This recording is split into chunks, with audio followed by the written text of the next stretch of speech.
wasn't gonna do a video review for ACOTAR.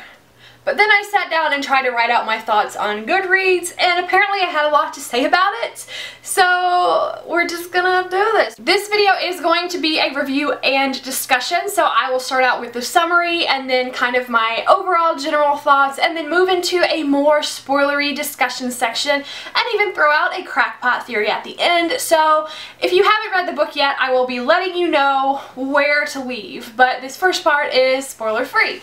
If you don't know what this book is about, it is officially called A Court of Thorns and Roses by Sarah J. Maas, but it's just commonly called ACOTAR because it's shorter and easier. This is the first book in a new series. I believe there are going to be 3 books total in this series, but I'm not totally sure on this. A Court of Thorns and Roses is actually new adult fantasy. As far as a content warning, sexy times, and violence. This first book is a retelling of the fairy tale Beauty and the Beast. It definitely is very magical, very fantasy, very fairy tale feeling. And the premise is our main character, Feyre, is from a very poor village and her family has fallen on hard times. So in order for them to survive, she actually has to hunt for their meals. And while she's out hunting one day, she encounters this gigantic wolf and she ends up having to kill the wolf. But the wolf actually wasn't just a wolf. He was a fairy who some of them have the ability to change forms. So she actually has ended up killing a fairy. So a few days later,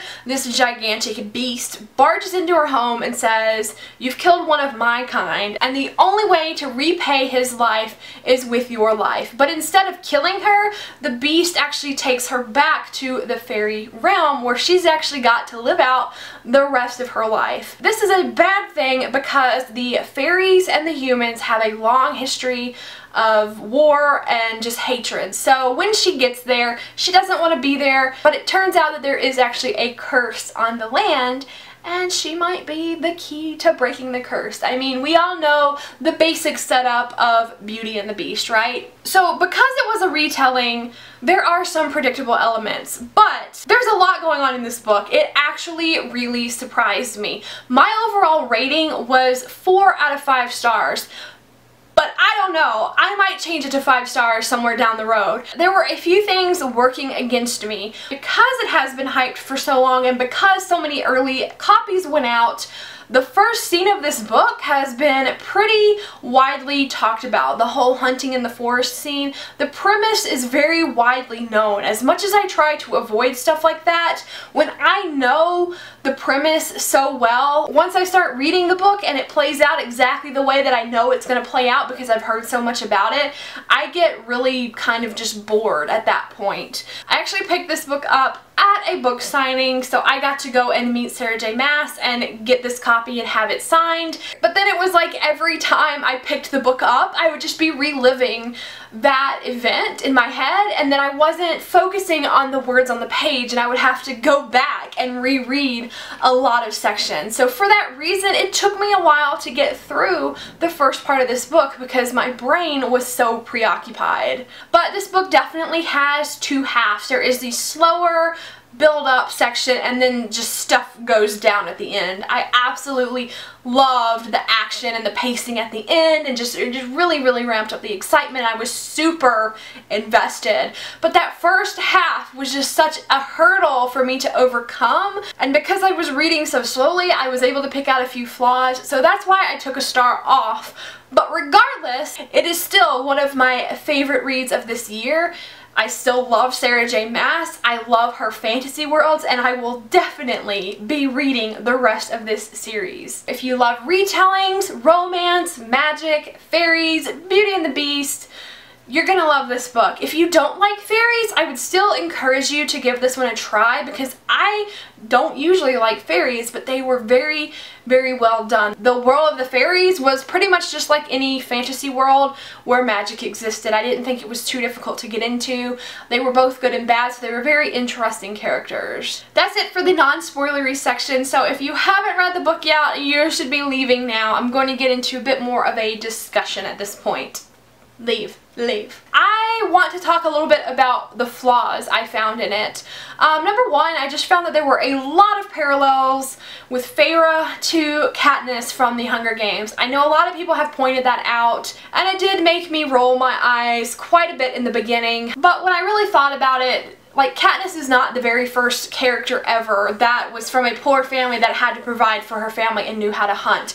I feel like that's kind of the common thing that's going to happen in a lot of fantasy worlds. Like, that's really all you can do. You can't just go down to the grocery store and bring home a steak or bread or whatever. If you want food, you have to go out and hunt. So there are a lot of parallels, but in this story, especially as the story went on, I actually found them to be pretty founded, pretty understandable. There are a few issues that I had with the writing of the first half. I've said before that I found it a bit slow.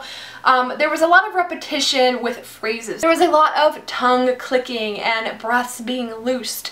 There was a lot of repetitive words and a lot of ellipses, which drove me a little bit crazy with the amount of them that were happening, like, on the same page. But those things definitely went away as the book went on, as Feyre gained more confidence and felt more comfortable in the world. I had to come to understand that the narrative was a bit stream of consciousness to get us into Feyre's head and what she was thinking and feeling. And of course, she'd just gone through this huge life-changing event, so of course her thoughts are going to be scattered. So I was able to get over that. It was a bit off-putting at first, but like I said, in the end, the narrative was a little bit more structured. I think my biggest fault with the book was, we know this is a Beauty and the Beast retelling. We know that she's going to end up falling for her captor, but I didn't see a lot of reasons for her falling in love. Like, we were told she's there, she's afraid of him, the next day they're flirting.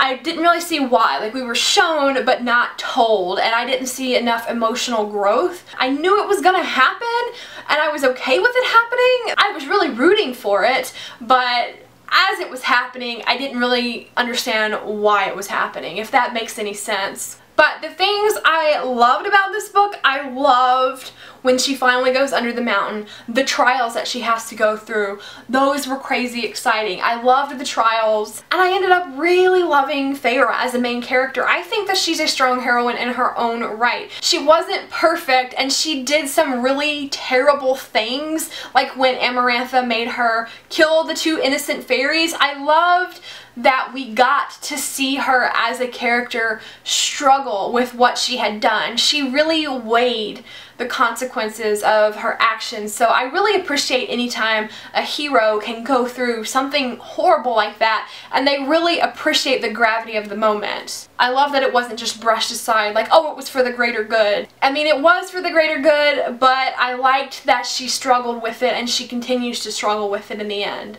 Amarantha is also an incredible villain, and I also loved the fact that she was actually defeated in this book, that it's not going to be some long, drawn out one enemy that can never be taken down throughout the entire series.